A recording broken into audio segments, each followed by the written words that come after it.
63. 64. Майко мила, катери. Катери. Просто се качва.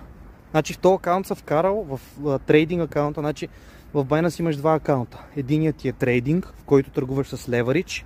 Leverage означава с много по-голям риск, с много по-голяма потенциална печалба. Това е все едно да вкараш 10 лева и тия 10 лева са ти умножени по 100.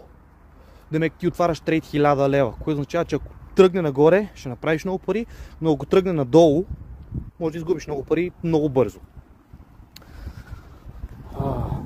Качва се. Оп! Продължава да катери яко. Его е. Браво, браво, Рипълче.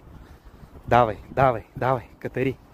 И така, това ми е интересно просто какво ще се случи, ако направи някакъв голям мувмент.